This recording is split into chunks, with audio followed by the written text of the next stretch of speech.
Hello, and welcome to another episode of Leader Generation brought to you by ModUp. I'm your host, Tessa Burg, and I'm back again with Cheryl Boehm, my co-host. Some of you may not know, but Cheryl is an OG on Leader Generation. She has been a voice on the podcast in the past, but she is behind every single episode that we've produced since 2019, which is quite nuts. Yes, I can't believe that we started this podcast in 2019. And I remember distinctly when you came to me and said, "Hey, we're going to do a podcast." I was like, yeah, okay, Tessa, we know nothing about podcasts. So it has been quite a journey, and we're over 100 episodes now, which is just incredible. Um, and it's a little hard to believe too. And not all our listeners have been listening since the beginning. So I think it's a great opportunity to rewind and take a minute and give a little bit of background of where the podcast started and where it's going. So, if you could just touch on what your initial thoughts were back in 2019 when you said, let's start a podcast, and what kind of your dreams and aspirations for the podcast were, that would be great. Yeah, and I will do that, but I also say, just so people keep listening, in case you think that's boring, we're going to move right into where the podcast is going, which I'm equally excited about. But yes, in 2019, this came out of the pandemic, and a lot of our clients were put in a position where they had to make a decision on the spot what to do with their marketing budgets. And in that moment, and in those weeks where there was so much uncertainty, I learned so much from our clients. And I remember Linda Owens was our very first guest from Nestle Professional, and she is an incredible leader. And our subject on that episode was about how do you manage up? Because I was so impressed with the bravery and the stance that she took in continuing to market and serve their clients, even when so much uncertainty was taking place. And that's really what the podcast was all about, is how do we learn from our clients? How can we continue to exchange information with them? And the original name was rapid testing, which was a process we developed to get to the answers faster. And we quickly found that talking about just testing was really limiting and didn't really meet the vision of learning from clients and building a client community. And so we pivoted to leader generation, because what we were doing was talking to leaders, not talking. What we were doing was talking to leaders, gathering their insights, and allowing those insights to power and inspire other episodes. We learned a lot, and we were biweekly. Now we're weekly. And the reason being, one, ModUp is a much bigger company, and we have a lot more clients that we want to hear from. We cover a lot more industries, and it's incredible to learn what trends are happening in specific industries, but also then see that macro level across industries and across the client landscape as to where there are shared challenges and shared concerns. And one of those shared challenges and concerns is AI. And so we're going to be introducing the AI playground as part of this podcast moving forward.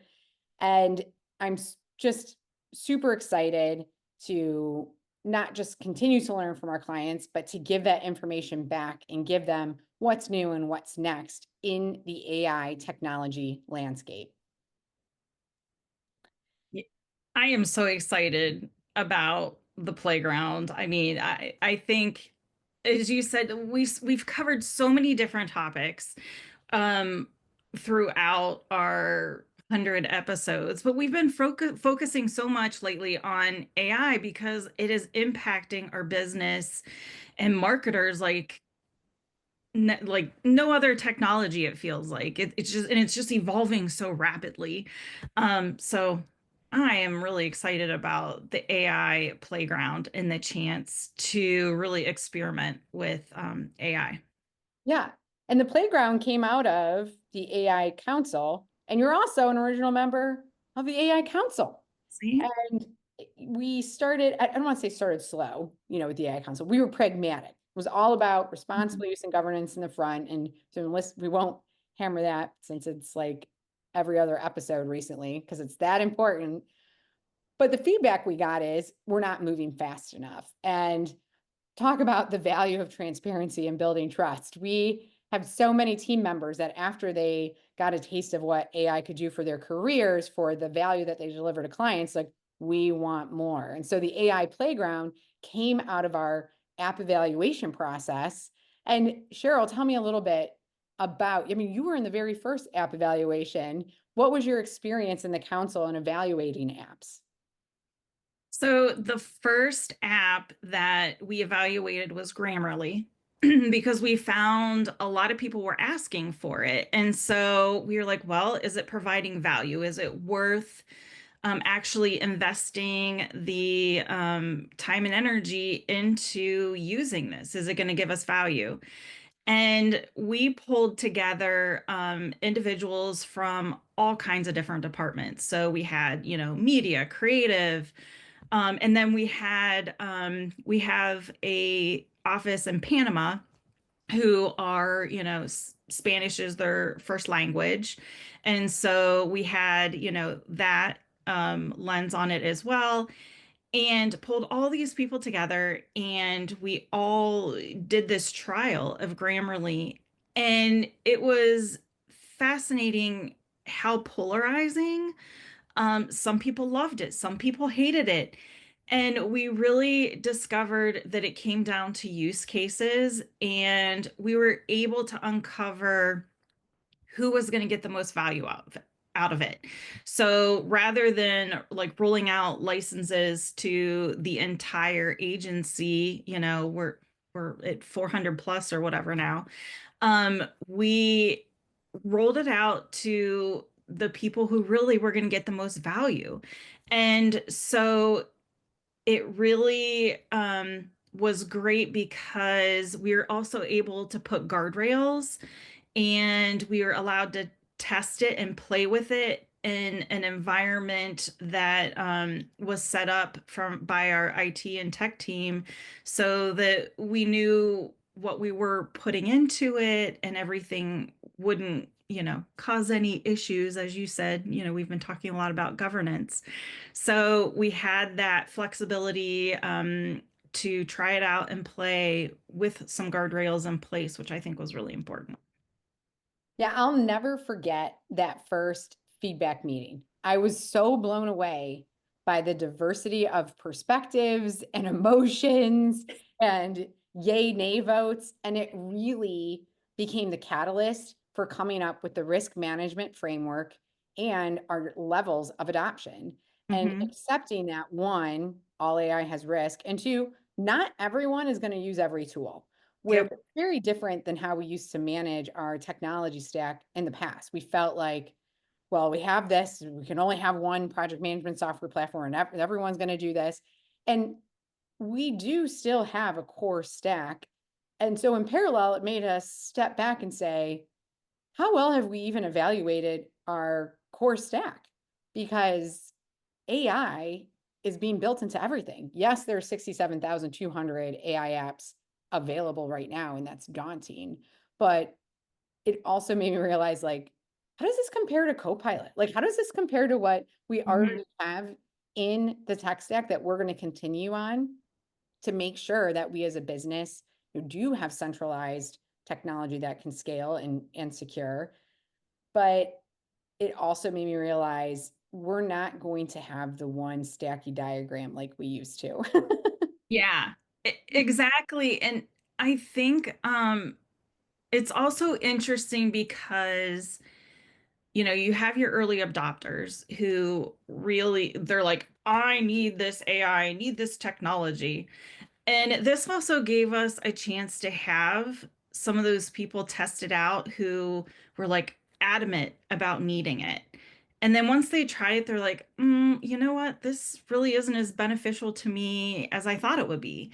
So Mhm. it has also helped prevent some waste, I guess, investing in some licenses and stuff that people thought they needed, but then they use once and it just sits there. So that's been a huge benefit as well. Yeah, I agree. And as the head of IT, eliminating waste is one of my favorite things to do. Yes, it It's been is. massive. And I'm excited too to give our clients more visibility because though we started the Grammarly evaluation to see if it was worth it and to sort of stave off just giving everyone a license for everything because that was, you know, getting all those requests, it was starting to feel very overwhelming. And we were at the time, I mean, this is over 2 years ago, still trying to figure out how we're going to put in controls to monitor responsible use. Um, Now where we're at is we've realized it's helped with adoption. The more people we've brought into the fold, we started with 14 people in the AI Council. Now we've had over 200 participate in different AI Council evaluations and initiatives. That is the adoption, the willingness to participate in evaluations, the excitement to receive training, to learn how to do better has taken off. And it's, I, I've been so pleasantly surprised and just something we couldn't have predicted. And that's what I'm excited about with the playground is we know clients right now are also feeling just as overwhelmed as we did. What do I do with all this tech? What's the right app for me? How will this impact my team's role? And we mentioned this in the agent conversation that we're starting to do audits to help create those roadmaps for our clients and their business. And we want the AI playground to be that inspiration that we got from it and Mhm. start, first and foremost with transparency, because transparency builds trust. And if you see what we're testing and how we're using it, then you will feel more confident either trying it for yourself or allowing us to use it on your behalf because client communication, client transparency is so important. The other thing it does, which I don't think enough just people in general, agencies or client side alike, don't start with, is the use cases. So we are going to have the AI playground be podcast episodes. So if you can, when you're continuing to listen to Leader Generation, if it's an AI playground episode, you might hear 2 to 3 people giving quick reviews on the app that they tested, what they liked about it, what they didn't like about it, how it compared to other apps, and give it a score, maybe whether or not they plan on using it going forward and where they think would be most useful. Core to those episodes are going to be the use cases. And the more clients see those use cases and see the value and benefit of applying AI to their existing workflows, that creates inspiration. And it also allows them to more easily baseline where they are today so that they can measure the value of using AI in their workplace moving forward. The third thing that I think is mammoth is it gives our clients a view into one of the data pipelines we use to inform our thought leadership reports. We're going to be releasing an AI app report in 2024, and we'll be refreshing our AI reports ongoing using our own data, which comes from our use of our technologies, our products. It also gives another feedback loop into our innovation.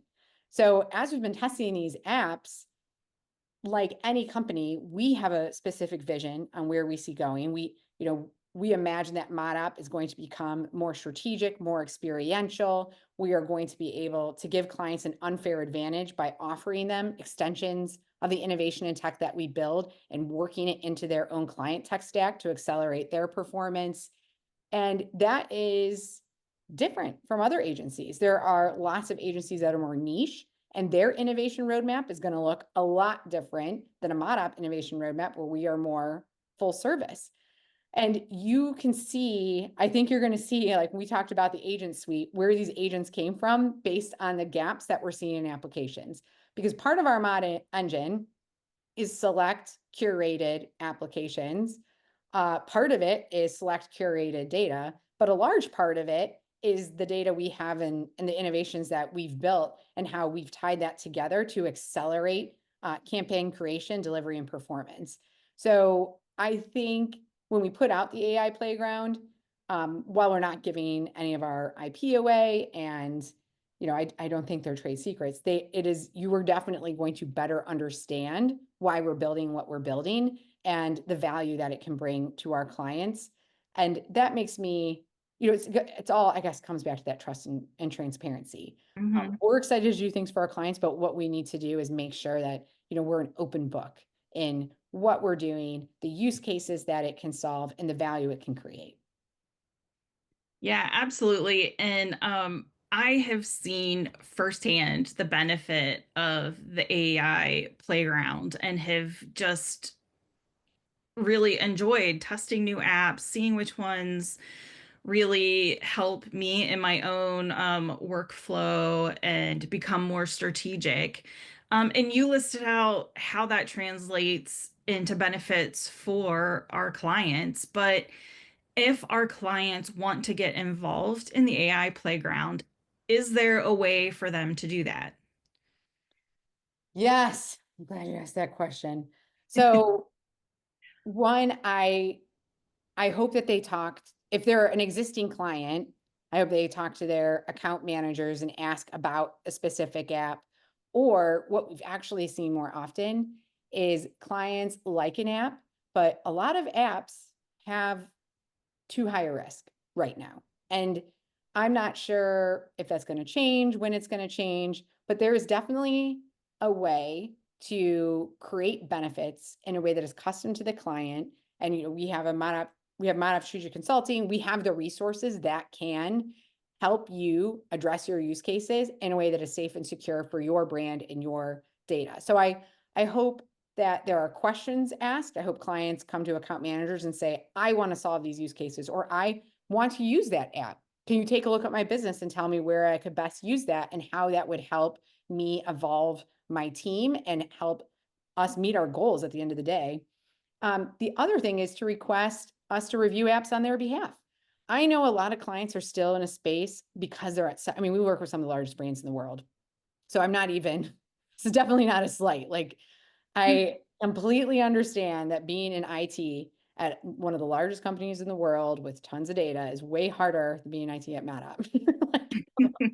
Um, but they might not have the ability to have an AI playground on the client side. And so, yeah, ask us to test apps on your behalf. We're certainly happy to do that. And again, happy to help guide you on where that fits in your landscape, or if it doesn't. That value equation that you mentioned earlier has been so eye-opening. It's like, yes, not all AI is equal or is good for you, good for your business, because it's an investment. So we have to measure the ROI in order to understand what we're truly getting and if it's adding value to our customers. And then the third way clients can be involved is be a guest. So we don't have to talk about AI all the time. We don't even have to talk about apps. But I do think that as you're following the podcast, as you're following the AI playground, you might have an experience that Cheryl and I have had, which is you start feeling way more human and you start realizing the value and strength of your own strategic thinking and leadership. And when we take, as we started to create our own agents and use apps, it's taken a lot of this mundane work off. And I will say the idea for the AI playground probably came from just having more time to think strategically. So if you are a strategic marketing leader and you are realizing sort of the power of your expertise, the power of what it means to be a good leader. I know a lot of CMOs now are taking on more growth roles. They're becoming more financially minded, and they have time now to step and get that higher level lens of what do we need to invest in to get us to high growth.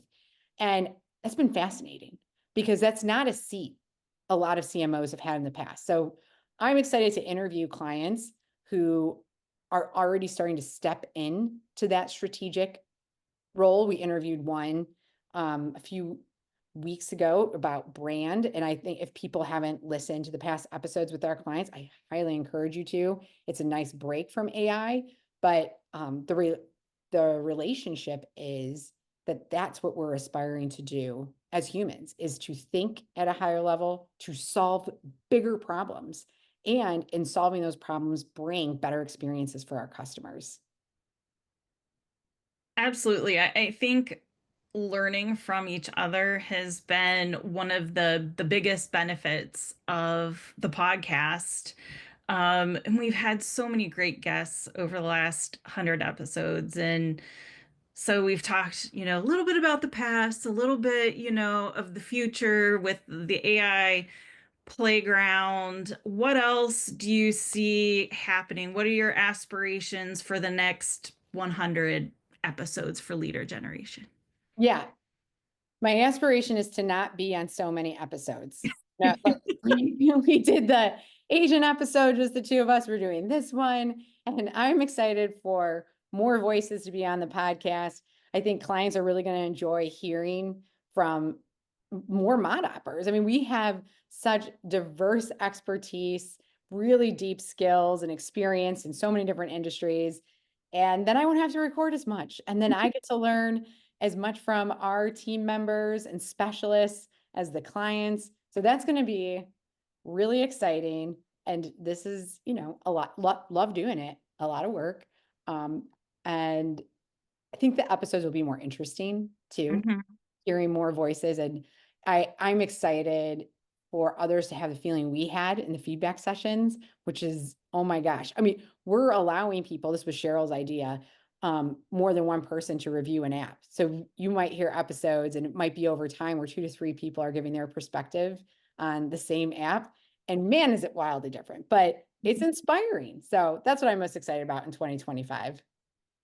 Yeah, and you touched on this, but I'm also excited to hear from our clients Oh, and yeah. from other experts in the field. Like you said, more voices, more to learn, more opinions, more strategy, more of everything. So that'll be pretty exciting. And we now have an email. It's podcast@modop.com if you're interested in becoming a guest and having your voice heard on the podcast. So just shoot us an email. Yes. Well, thank you, Cheryl, so much for joining me on another conversation.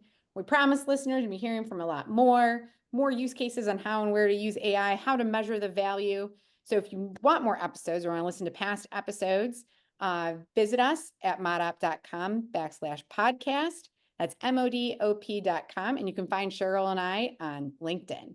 Until next time, Cheryl, hopefully it's a while. Thanks. Who you kidding? I'll talk to you in a few hours.